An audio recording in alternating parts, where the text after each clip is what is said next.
성숙한 인격의 사람이 되라 라는 제목으로 하나님의 말씀을 전하도록 하겠습니다.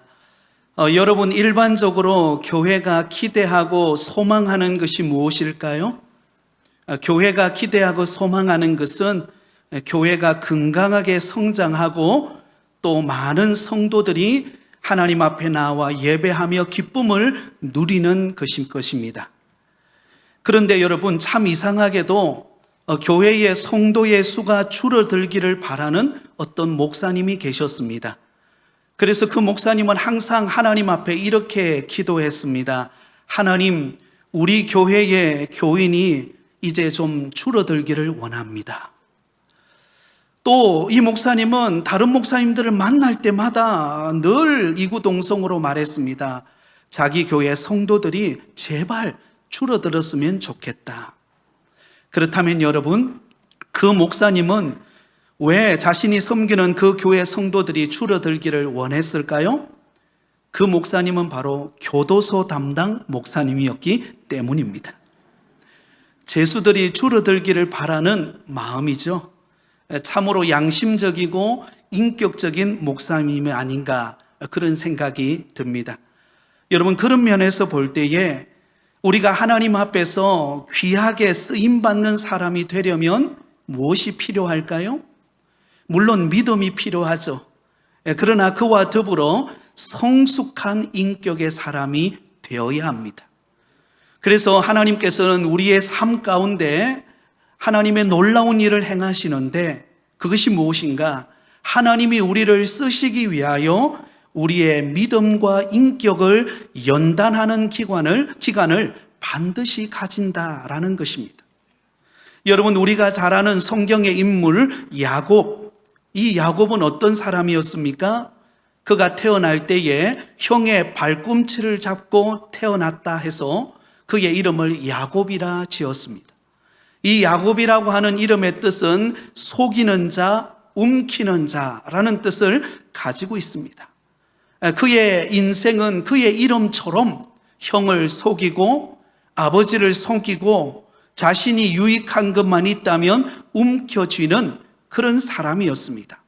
그는 아버지를 속여서 자신의 목표인 그 형의 장자의 축복권을 빼앗는 데 성공하게 되었습니다. 그러나 여러분, 그 일로 인하여 그는 에서의 눈을 피하여 그는 도망하는 신세가 되었죠.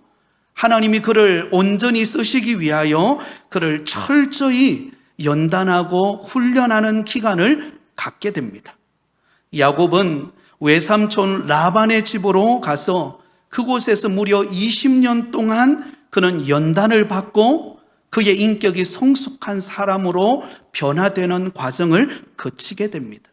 여러분, 이 외삼촌 라반은요, 훨씬 야곱보다 더하는 사람이었어요.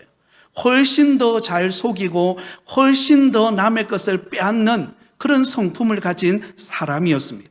그런 외삼촌 라반의 밑에 들어가서 20년 세월을 보내면서 하나님의 연단을 받으며 그의 인격이 깎이고 성숙되어지는 기간을 보내게 됩니다.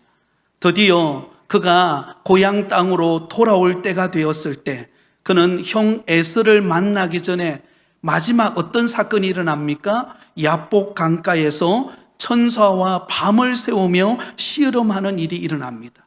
그 사건을 통하여 그의 이름이 바뀌어지죠. 속이는 자, 움켜쥐는 자라는 뜻을 가진 야곱이라는 이름이 하나님과 싸워서 이겼다라고 하는 영광스러운 이름 이스라엘이라고 하는 이름으로 바뀌게 됩니다.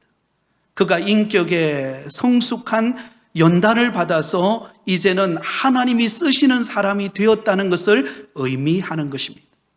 오늘 우리가 읽은 본문 말씀에도 보면 고통받는 이스라엘 민족을 구하고자 하는 믿음과 열정을 가진 모세였지만, 그러나 아직 그는 성숙한 인격의 사람이 되지를 못했습니다. 그래서 어느 날 이스라엘 사람을 괴롭히는 애굽 사람을 두고 볼 수 없어서 그를 아무도 보지 않는 가운데 그를 죽이고는 모래 속에 숨겨두었습니다. 결국은 그 일이 들통나서 그는 미디안 광야로 도망치는 장면이 오늘 본문이 기록해 놓은 내용입니다. 그 당시 모세의 나이는 40세였습니다. 그는 그동안 바로의 공주의 아들로서 애굽의 궁궐에서 살면서 그는 부유한 생활을 누리며 살았습니다. 애굽의 학문을 익히고 또한 궁중 생활을 하면서 세상 어느 누구도 부러워할 만한 그런 스펙과 그런 조건을 다 갖추며 그는 자라났습니다. 드디어 모세가 40세가 되었을 때 그의 마음속에 동족, 자기 민족, 이스라엘 백성들을 돌아보고자 하는 마음이 생기게 되었습니다. 그 당시 동족인 이스라엘 백성들은 애굽의 비참한 노예 생활을 하고 있었습니다. 매일같이 그들은 노동력의 착취되어서 고된 일을 행하면서 하루하루 버겁게 살아가는 이스라엘 백성들이었습니다. 그러한 상황 속에서 11절을 보면 이렇게 기록되어 있습니다. 11절입니다. 모세가 장성한 후에 한 분은 자기 형제들에게 나가서 그들이 고되게 노동하는 것을 보더니 어떤 애굽 사람이 한 히브리 사람 곧 자기 형제를 치는 것을 본지라. 자, 여러분 여기 보면 자기 형제들의 형편을 돌아보기 위하여 모세가 나갔다라고 그렇게 기록되어 있습니다. 여러분 여기 나가서라고 하는 이 단어는 그냥 구경하기 위해 나가는 그 정도의 의미가 아닙니다. 동족들이 어떤 아픔과 어떤 상황 속에 놓여 있는가를 자세히 살펴보기 위하여 자청하여 나갔다라는 그런 의미가 담겨져 있습니다. 여러분 모세는 그의 나이 40세가 되었을 때 드디어 그때 자기 민족 이스라엘 백성들이 당하는 그 고난과 고통의 환경을 돌아보고자 하는 마음이 생기게 되었던 것입니다. 여러분 모세가 이렇게 자기 형제들 그 동족을 돌아보는 그 긍휼의 마음을 가지게 되어진 것, 여러분 이것은 얼마나 좋은 마음이고 또 하나님께서 그에게 주시는 마음이었습니다. 고통받는 자기 민족에 대한 사랑과 관심을 갖는 것은 여러분 그에게 있어서 꼭 필요한 마음이었습니다. 여러분 우리가 어떤 중대한 일을 결정하고 또 행하려고 할 때에 우리는 때로는 먼저 성급하게 우리가 행동을 취할 때가 많습니다. 그러나 여러분 우리가 어떤 일을 결정하고 행하기 전에 그 상황이 어떠한가를 자세히 살펴보고 그에 따르는 대안을 모색하는 것이 중요한 리더의 자질이라고 말할 수가 있습니다. 여러분 느헤미야의 경우도 그러했죠. 그가 페르시아 제국 왕의 술관원으로 그가 살고 있을 때에 사실 한마디로 말하면 잘 나가는 삶을 살았을 때였습니다. 그러나 그의 마음속에 자기 민족 이스라엘 백성들에 대한 관심을 갖게 되었습니다. 그러던 어느 날 그의 형제인 하나니가 두 사람과 함께 유다로부터 왔다는 소식을 듣게 됩니다. 그리고는 이스라엘 백성들이 지금 어떤 삶을 살아가고 있는가 그 형편을 돌아보고자 그에게 물었습니다. 그러자 예루살렘 성벽은 회파되었고 불타버렸고 수많은 고통과 절망 가운데 살아가고 있다는 소식을 그가 듣게 됩니다. 그때부터 여러분 이 느헤미야는 하나님 앞에 기도하면서 그 땅이 회복되기를 위하여 기도합니다. 그리고 난 다음에 그가 직접 고국 땅 예루살렘으로 도착하여서 그가 가장 먼저 했던 일도 무엇입니까? 직접 이스라엘 그 형편을 살펴보기 위해 그는 3일 동안 조용히 그 형편을 돌아보며 다니는 시간을 가지게 되었습니다. 여러분 이것이 바로 리더의 자질입니다.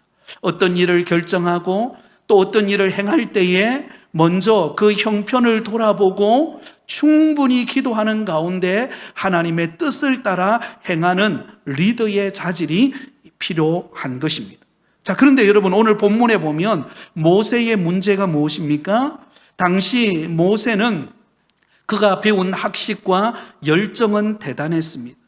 외적인 스펙이나 조건으로 보면은요, 이 모세를 따라올 자가 없습니다. 그런데 문제는 그는 여전히 아직 성숙되어지지 못한 모습이었다라는 것입니다.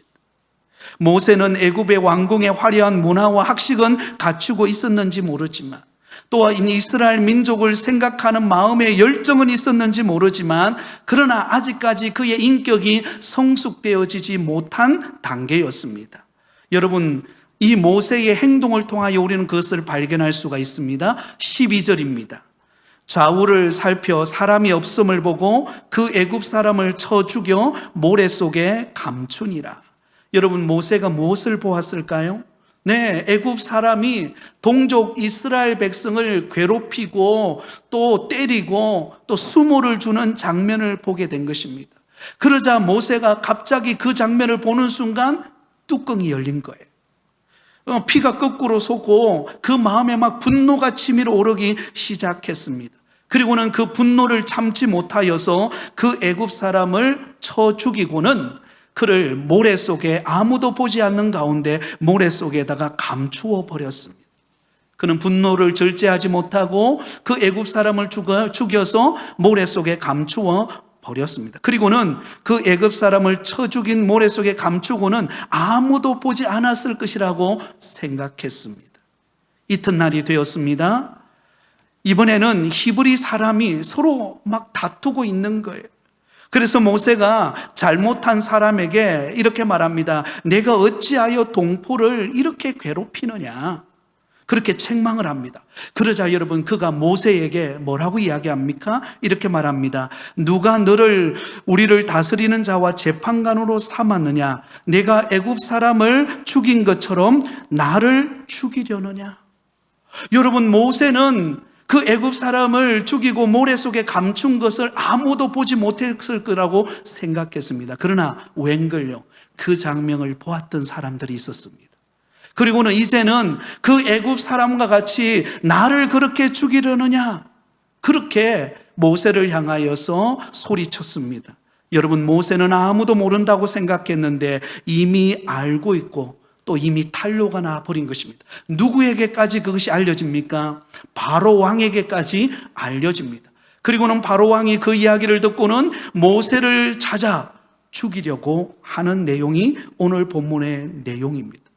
여러분, 하나님께서는 모세를 살리시고 모세를 애굽 땅에 40년 동안 두게 하신 목적이 무엇입니까? 장차 애굽에 종된 이스라엘 백성들을 건져내어서 하나님이 약속해 놓은 가나안 땅으로 데려가는 영적 지도자로 삼기 위하여 하나님은 모세를 준비시키셨습니다. 그런데 그 모세는 아직 성숙하지 못한, 아직 성숙되어지지 못한 인격으로 인하여서 하나님의 계획이 실행도 되기 전에 그 모든 계획이 무산되어지는 위기를 맞이하는 순간이 오늘 본문에 나오게 되는 것입니다. 사랑하는 성도 여러분, 하나님께서 우리를 부르셔서 우리를 통하여 행하고자 하시는 하나님의 놀라운 계획과 하나님의 선하신 뜻이 있는 줄 믿습니다. 그러나 여러분, 우리의 믿음과 인격이 성숙하지 못하면 그 하나님의 뜻하신 바를 이루지 못하고 자칫 잘못하여 그 뜻을 거스르는 경우들이 발생할 수 있다는 것을 우리는 알아야 합니다. 여러분, 상담하게 사용하는 용어 중에 자아분화라는 용어가 있습니다. 자아분화. 이게 뭔가 하면 사람이 자신의 감정을 얼마나 잘 통제하는가를 말하는 용어입니다. 지적 기능이 정서적 기능에서 얼마나 잘 분화가 되어 있는가를 말해주는 것입니다. 예를 들어 본다면 여러분, 어린아이의 경우를 한번 살펴보면요, 보통 어린아이들은 지성과 감성이 아직 분화가 잘 되어 있지 않는 그런 상태입니다. 그래서 여러분, 통제가 잘 되지 않으니까 어떻습니까? 때로는 자기가 장난감 가게에 갔다가 자기가 필요한 걸 사주지 않으면 어때요? 그게 막 땅에 들어 누워가지고는 막 소리치고 사달라고 막 떼를 씁니다. 아무 데서나 떼를 쓰고 울고 신경질적인 반응을 보이게 됩니다. 왜 그렇습니까? 그 어린아이는 아직 자아 분화가 제대로 이루어지지 않은 상태이기 때문입니다. 그러나 여러분, 그 어린아이가 성장을 하게 되고 성숙해지면 어떻습니까? 지성과 감성이 잘 분화가 되어서 상황에 맞추어서 지성과 그 감성을 적절하게 사용하게 됩니다. 가슴은 뜨겁지만 머리는 차갑게 이성적인 행동을 하게 됩니다. 그래서 성숙한 모습이 그의 모습 속에서 드러나게 되는 것입니다. 근데 여러분, 이렇게 이론적으로는 사실 이게 쉽지만은요, 그게 잘 안 되는 경우들이 많습니다. 특히 일반적으로 잘 안 되는 경우가 어떤 경우인가? 친밀하거나 가까운 사람일수록 그게 잘 통제가 안 됩니다. 내가 잘 모르는 사람, 또 가끔씩 만나는 사람들 앞에서는 자기를 통제하는 그 능력이 있어서 자기를 절제합니다. 또 자기를 잘 이렇게 다스립니다. 그러나 여러분, 가까운 사람들 곁에 있을 때는 어떻습니까? 그게 쉽지가 않아요. 여러분, 부부 간에도요, 사소한 일 때문에 서로 충돌이 일어나서 서로 간에 언쟁이 높아지는 경우들이 많습니다. 그래서 부부 간에도 되도록이면 운전을 가르치지 말라 그러잖아요. 네, 부부 간에 처음엔 좋은 의도를 가지고 그래 운전 가르쳐 줄게 하고 시작했다가 나중에는 그것밖에 못하냐고 하다 보면 나중에 언쟁이 나서 운전면허증은 따지를 못하는 거예요. 여러분, 사소한 경우에 우리가 분노가 폭발할 때가 많습니다. 남의 자녀는 우리가 잘 가르칩니다. 그러나 우리 자녀를 가르치기가 이게 쉽지가 않습니다. 여러분, 성경에 나타나는 최초의 비극적인 사건이 어디서 일어납니까? 가장 가까운 형제 간에 일어난 비극적인 사건입니다. 가인이 그 동생 아벨을 살인하는 사건입니다. 여러분, 이 사건은요, 하나님 앞에 예배 드리는 것 때문에 발생한 일이었습니다.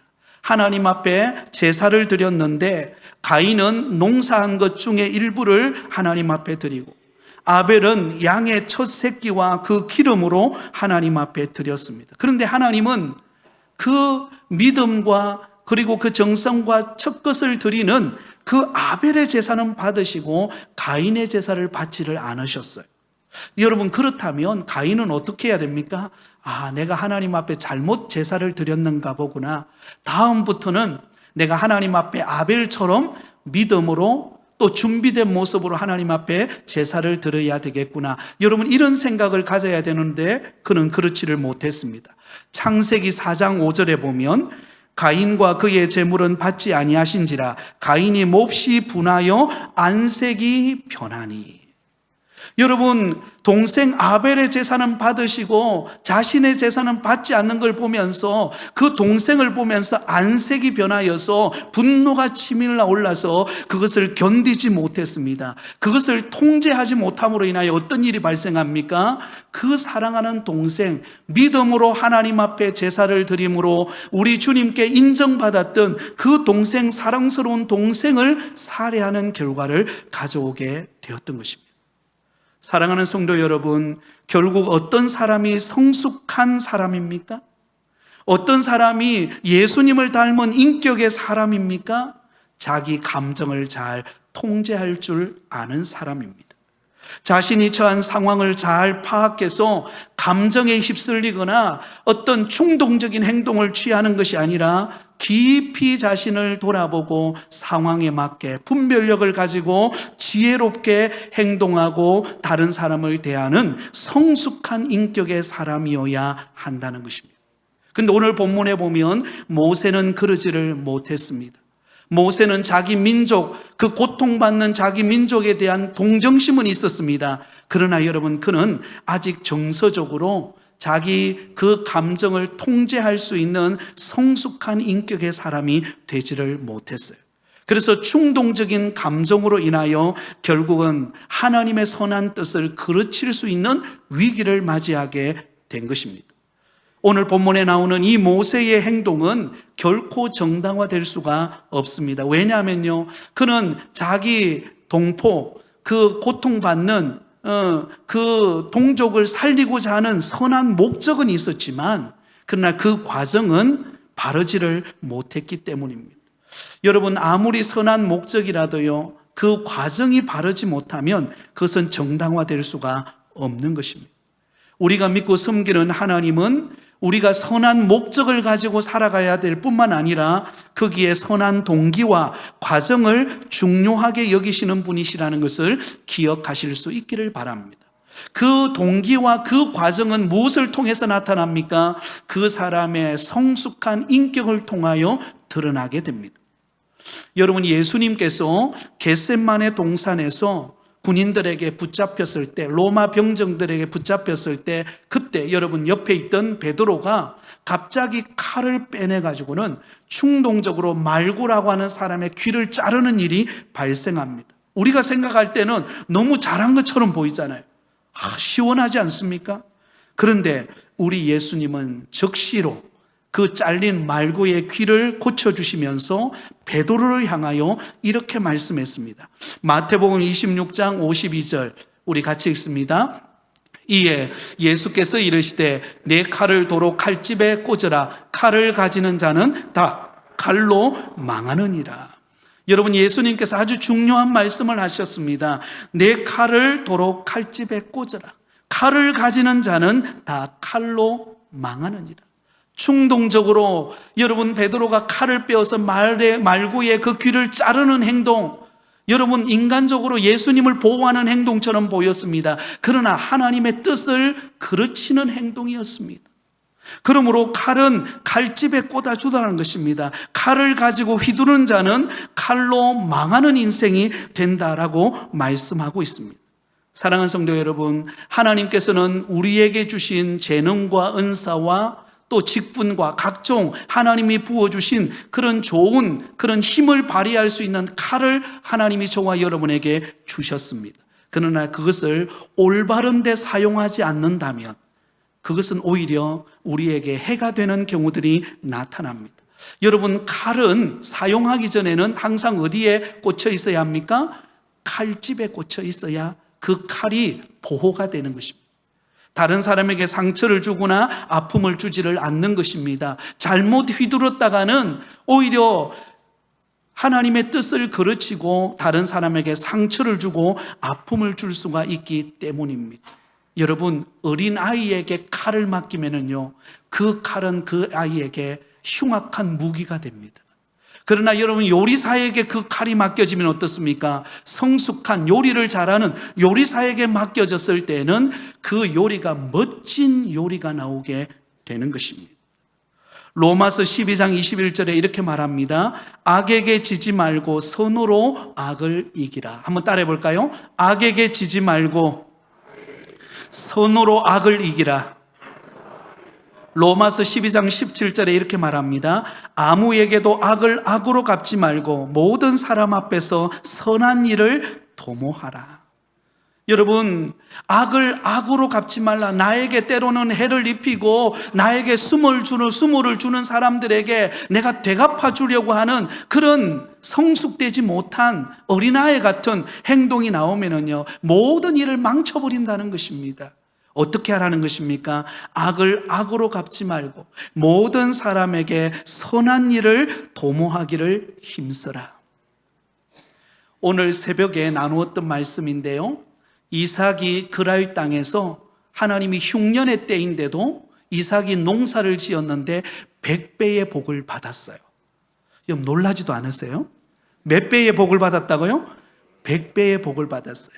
2023년 한 해 동안 우리 부곡교회 모든 성도님들의 가정과 생업에 이삭과 같은 100배의 복을 받는 은혜가 있기를 간절히 축복합니다. 네, 얼마나 기뻤을까요? 농사를 지었는데 100배의 수확을 거두어서 너무 행복했어요. 근데 바로 이어서 무슨 일이 벌어지는가? 이삭이 그랄 땅에서 우물을 팔 때마다 그랄 사람들이 와가지고는 그 우물을 막아버리는 거예요. 텃세를 부리는 거예요. 왜 우리 땅에 와가지고 이렇게 우물을 파느냐? 여러분, 이삭이 농사를 지어서 잘 되니까는요, 그랄 사람들이 시기해가지고는 그 땅을 메워버립니다. 얼마나 여러분 이삭이 화가 났겠습니까? 그런데 여러분, 그 장면을 보면은요, 이삭은 그들을 향하여 악을 악으로 갚지 않아요. 이삭은 성숙한 믿음의 사람이에요. 그래서 그곳을 피합니다. 다른 곳에 가서 우물을 파요? 그랬더니 그랄 사람들이, 목자들이 그곳까지 달려와가지고 또 우물을 막아버리네요. 이 우물 우리 거야 라고 하고는 빼앗아 가네요. 여러분 같으면 가만히 있겠습니까? 아니면 피하겠습니까? 말 안 해도 됩니다. 화가 치밀어 오르죠. 이게 무슨 일인가? 내가 그렇게 수고하여 노력하여 땀 흘려서 우물을 팠는데 이렇게 하느냐? 그래서 대적한다라는 표현을 씁니다. 그리고는 그곳에서도 참고 다른 데로 갑니다. 그리고는 또 우물을 파요. 그곳에 우물을 팠더니 그곳에는 아무도 오지를 않아요. 그곳 이름을 르호봇이라 지었습니다. 하나님께서 그 지역을 넓혀주셨다라는 뜻이에요. 여러분, 이삭은 손해보는 것 같았어요. 우물을 파는 것마다 와가지고는 사사건건 따지고는 우리 땅이야, 우리 것이야 라고 빼앗아갈 때 손해보는 것 같다고 다 끝나버린 것 같았어요. 그래서 악을 악으로 갚고 싶은 마음이 있었어요. 그러나 영 그것을 피합니다. 성숙한 믿음의 모습을 보여줍니다. 그러자 나중에 우물을 팠는데 하나님이 이전보다도 잘 되도록 그 지역을 넓혀주시는 은혜와 복을 하나님이 허락하셨다는 거예요. 이게 성숙한 믿음의 사람의 모습입니다. 갈라디아서 6장 1절에 이렇게 말합니다. 형제들아, 사람이 만일 무슨 범죄한 일이 드러나거든 신령한 너희는 온유한 심령으로 그러한 자를 바로잡고 너희 자신을 돌아보아 너희도 시험을 받을까 두려워하라. 여러분, 때로는 누군가가 범죄한 일이 있다면 온유한 심정으로 그 사람을 바로잡아주라. 여러분, 막 따지고 혼내고 상처 주는 게 아니라 온유한 마음으로 그 사람을 사랑으로 품고 그것을 잘 돌이킬 수 있도록 그렇게 권면하라는 것입니다. 그리고는 어떻게 하라고요? 자신을 살펴서 나도 그 시험에 빠지지 않을까를 돌아보라는 것입니다. 여러분, 미성숙하면은요 그러지를 못해요. 내 감정, 내 분노를 포출하면서 무슨 소리 하냐면서 나에게 어떤 이렇게 해를 입힐 수 있냐라고 하면서 여러분 상대방을 향하여서 날카로운 칼을 휘두르며 상대방에게 상처를 주고 아픔을 주는 결과를 가져오게 됩니다. 그러나 성숙한 인격의 사람이 되면은요 자신을 다스릴 줄을 알게 됩니다. 베드로전서 2장 23절에 예수님께서 이렇게 말씀합니다. 우리 같이 읽겠습니다. 욕을 당하되 맞대어 욕하지 아니하시고 고난을 당하시되 위협하지 아니하시고 오직 공의로 심판하시는 이에게 부탁하시며. 여러분, 예수님께서는요 예수님을 향하여 수많은 무리들이 욕하며 비난했습니다. 언제는 예수님을 쫓아오면서 예수님에게 나와서 말씀을 듣고 병고침을 받고 치유함을 받았던 그들이 예수님에게로 나와서 욕하고 비난하고 침을 뱉는 것입니다. 그러나 우리 예수님은 그들을 향하여 뭐 하지 않았다고요? 욕을 당하시되 맞대어 맞이 아니하고 욕하지 아니하시고 고난 당하시되 위협하지 않으시고 고난 당했다고 때로는 어려움을 당했다고 상대방을 향하여 위협하거나 비난하거나 그들을 정죄하지 않았다는 것입니다. 오히려 사랑으로 그들을 안아주었습니다. 하나님, 저들의 죄를 용서해 달라고 하나님 앞에 도리어 간구했습니다. 이것이 성숙한 인격의 사람의 모습입니다. 데살로니가전서 5장 15절에 이렇게 말씀합니다. 삼가 누가 누구에게든지 악으로 악을 갚지 말게 하고 서로 대하든지 모든 사람을 대하든지 항상 선을 따르라. 여러분, 요셉은, 우리가 잘 아는 믿음의 사람 요셉은 성숙한 인격의 사람입니다. 그는 자신을 팔아버렸던 그 형들이 그 땅에 기근이 찾아와서, 흉년이 찾아와서 먹고 살기 막막해서 애굽 땅으로 곡식을 사기 위해서 왔을 때 여러분, 요셉은 그 형들을 미워하지 않았어요. 악을 악으로 갚지 않았습니다. 도리어 그들의 어려움을 돌아보고 그 자기 형제들을 사랑으로 품어서 그 위기를 극복하도록 만들어줍니다. 이것이 바로 성숙한 신앙의 모습입니다. 베드로전서 3장 9절에 보면 악을 악으로 욕을 욕으로 갚지 말고 도리어 복을 빌라. 이를 위하여 너희가 부르심을 받았으니 이는 복을 이어받게 하려 하심이라. 악을 악으로 욕을 욕으로 갚지 말라. 여러분, 누군가가 여러분을 괴롭히고 힘들 때 같이 욕하고 같이 비난하고 같이 되갚아 주려고 하는 것은요 세상 사람들과 똑같다는 것입니다. 성숙되지 못한 인격의 모습입니다. 그렇습니다. 오늘 본문에 나오는 모세는 외적으로는 화려한 스펙을 가지고 있었습니다. 그는 애굽에서 최고의 학문을 익힌 사람입니다.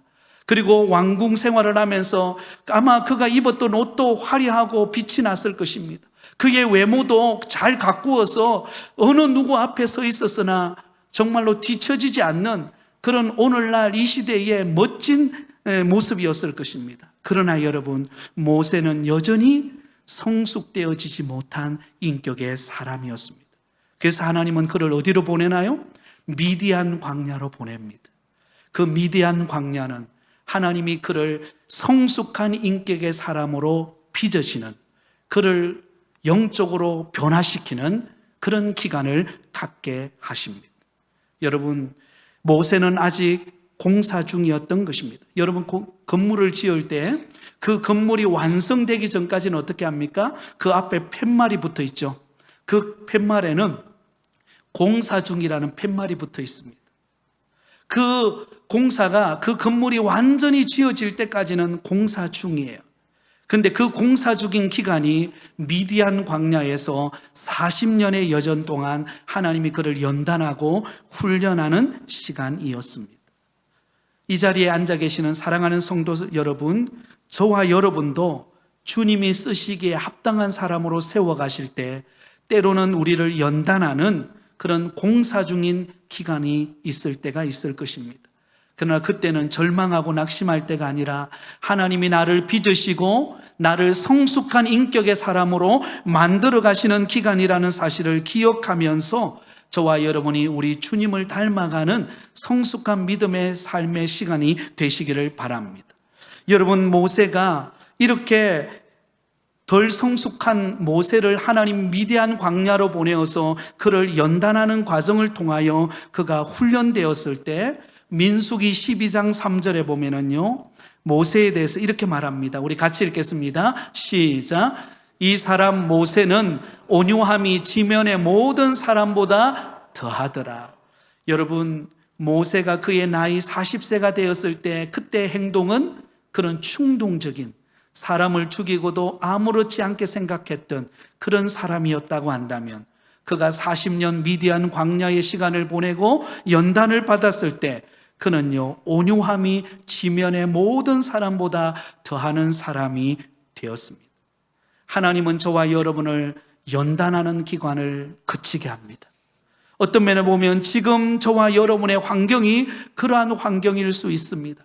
척박한 미디안 환경으로 가는 것처럼 어려움의 환경, 모든 것이 메말라버린 환경, 도저히 내 힘으로는 해결할 수 없다라고 느끼는 그런 환경일지라도 이 순간을 통하여 하나님이 나를 빚으시고 주님이 쓰시는 사람으로 나를 세워가실 것을 생각하면서 저와 여러분의 인격이 성숙해져 가는 시간이 되기를 예수님의 이름으로 축원드립니다. 이 이야기를 전하고 말씀을 맺으려고 합니다. 세계의 최고의 갑부였던 록펠러에 관한 일합니다. 이 록펠러는 석유왕이라고 불리우는 사람이었습니다. 그는 무려 33세의 나이에 백만장자가 되었고 43세의 나이에 미국의 최고 부자가 되었고 53세의 나이에 세계 최대 갑부가 되었습니다. 그럼에도 불구하고 그는 정작 행복하지를 않았습니다. 그러다가 그의 나이 55세가 되었을 때 그는 불치병에 걸리게 됩니다. 그래서 병원에서는 1년밖에 더 살지 못합니다 라고 하는 사형 선고가 내려졌습니다. 여러분, 세상의 부를 다 가진 사람이었습니다. 세계에서 최고의 갑부였던 그가 이제 1년밖에 더 살지 못한다라고 하는 너무나 절망적인 이야기를 들었을 때에 너무 힘들어했습니다. 그리고는 최후 검진을 받기 위해 휠체어를 타고 가는데 병원 로비에 이런 액자에 글이 적혀 있었습니다. 그곳에는 성경 구절이 적혀 있었는데요, 사도행전 20장 35절, 주는 것이 받는 것보다 더 복이 있다라는 글이 적혀 있었습니다. 그래서 그 글을 보자마자 온몸에 전율을 느끼면서 눈물이 나왔습니다. 그런데 조금 후에 병원을 가고 있는데 갑자기 막 시끄러운 소리가 막 들리는 거예요.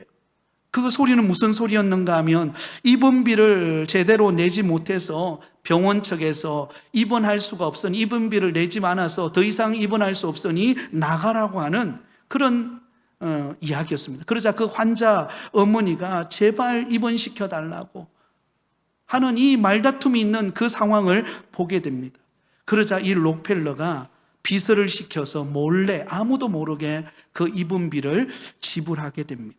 근데 얼마 후에 그 입원한 소녀가 회복이 되었다는 소식을 들었을 때 록펠러의 마음속에 너무나 기쁨이 찾아왔습니다. 그리고는 그의 자서전에 이렇게 기록해 놓았습니다. 저는 살면서 이렇게 행복한 삶이 있는지 몰랐습니다. 그때 나는 나눔의 삶을 작정하게 되었고 그와 동시에 신기하게 나의 병도 사라졌습니다. 그리고는 여러분 그 이후에 1년밖에 살지 못한다고 했던 록펠러가 그의 나이 98세까지 살면서 선한 사업을 위하여서 나누고 베푸는 자선 사업을 하면서 또 교회도 세우면서 큰 일을 감당했습니다. 나중에 그가 마지막으로 남긴 회고록에 이런 글을 남겼습니다. 인생 전반기 55년은 쫓기며 살았지만 후반기 43년은 정말 행복하게 살았습니다. 여러분들도 무엇을 주려고 하는 생각을 먼저 하는 복된 삶이 되시기를 바랍니다. 인생 55년 그는 움켜쥐고 마치 야곱처럼 움켜쥐고 나만을 위하여 내가 벌는 일에 목숨 걸고 그가 55년을 살았는데 지나가 보니까 아무것도 아니더라는 거죠. 진정한 행복이 이게 아니라는 것을 깨달은 것입니다. 그리고는 그의 인생 43년 후반기를 나누고 베풀고 섬기는 성숙한 인격의 삶을 살았을 때 그의 삶 속에 진정한 행복이 무엇인가를 깨닫게 되었고 보람된 인생을 살았다라는 것입니다. 사랑하는 성도 여러분, 저와 여러분의 삶이 이러한 삶이 되기를 바랍니다. 움켜쥐고 그래서 조금만 누군가가 나를 힘들게 하면 그냥 악을 악으로 갚아주고 그냥 함부로 욕하고 그렇게 행동하는 게 아니라 우리 주님의 은혜 안에서 성숙한 인격의 사람으로 변화되어서 나누고 베풀고 온유함으로 섬기고 그러는 가운데 하나님이 우리에게 주시는 그 복을 받아 나누며 축복의 통로로 쓰임받는 오늘 이 시대의 모세가 되고 오늘 이 시대의 록펠러가 되어서 하나님의 영광을 위하여 쓰임받는 저와 여러분이 다 되시기를 예수님의 이름으로 축원드립니다.